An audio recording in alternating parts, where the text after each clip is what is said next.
அலைக்கும் வரஹ்மத்துல்லாஹி வபரகாத்து. நம்ம கையில் இருக்கக்கூடிய அந்த மொபைலை அப்பொழுது தான் நம்ம வச்சுட்டு ஒரு சின்ன ஒரு வேலையாக வெளியில் போயிருப்போம். அந்த நேரத்தில் ஒரு முக்கியமான ஒரு நபர், நம்ம மதிக்கத்தக்க ஒரு நபர் கால் பண்ணியிருப்பார். அது தவறிய அழைப்பில் அது பதிவு செய்யப்பட்டிருக்கும். நம்ம வேலையெல்லாம் முடிச்சிட்டு வந்து பார்த்து, ஆஹா, ஒரு முக்கியமான நபரில் நம்மளுக்குள்ள ஃபோன் போட்டிருக்கிறாரு என்று ஒரு படபடப்போட வேகமாக என்ன செய்வோம், அவருக்கு பதில் பதில் தர்றதுக்காக வேண்டி கால் பண்ண ஆரம்பிச்சிருவோம். மறுமுனையில் அவர் எடுத்ததோடு என்ன செய்வோம், அந்த தவறிய அழைப்புக்காக வேண்டி சாரி கேட்போம். அதுக்குண்டான காரணத்தையும் நம்ம சொல்லுவோம்.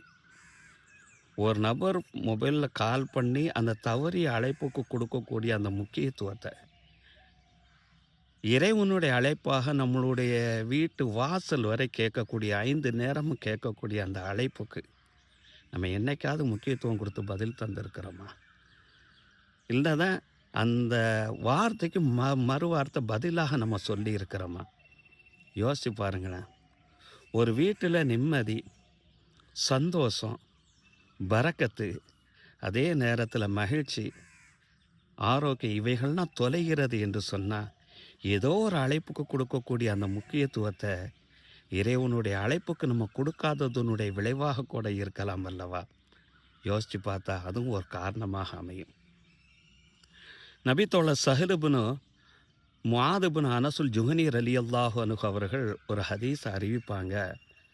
அந்த ஹதீஸ் தபரானி ஷெரீஃபில் பதிவு செய்யப்பட்டிருக்கும். நபிகள் நாயகம் ஸல்லல்லாஹு அலைஹி வஸல்லம் அவங்க இவ்வாறு சொல்லுவாங்க, பி ஹஸ்பில் முக்மினி மின ஷக்காய் வல் ஹைபத்தி. ஒரு இறை நம்பிக்கையாளனருக்கு ஒரு துர்ப்பாக்கிய நிலைக்கும், அவனுக்கோ அவனுடைய வீட்டில் இருக்கவர்களுக்கோ, வல் ஹைபத் ஒரு கை செய்த நிலைக்கும், வீட்டில் நிம்மதி இன்மை ஏற்படுவதற்கும் காரணமாகுவதற்கு போதுமானதாக இருக்கும். என்ன தெரியுமா? ஐ யஸ்மா அல் முஅத்தின, தொழுகைக்காக வேண்டி முஅத்தின் அழைக்கிறார் அல்லவா, அந்த வார்த்தையை காதில் கேட்டும் லா இஜாபத் அல்லாஹு, அதுக்கு பதில் சொல்லாமல் இருக்கிறார் பாருங்க. ஒன்று அந்த வார்த்தைக்கு பதில் சொல்லணும், அடுத்து அந்த வார்த்தைக்கு பதில் சொன்னதோட அதுக்குண்டான பதிலாக தொழுகையின் பக்கம் வரணும். ரெண்டுமே அவர் செய்யாமல் இருக்கிறார் அல்லவா. இறைவனுடைய அழைப்புக்கு பதில் தராததனுடைய விளைவாக இந்த ஷக்காவத், அதாவது துர்ப்பாக்கிய நிலையும், ஹைபத் அவருக்கு இருக்கக்கூடிய ஏமாற்றமும், அதே நேரத்தில் வீட்டில் நிம்மதியின்மை ஏற்படுகிறது என்றார்கள்.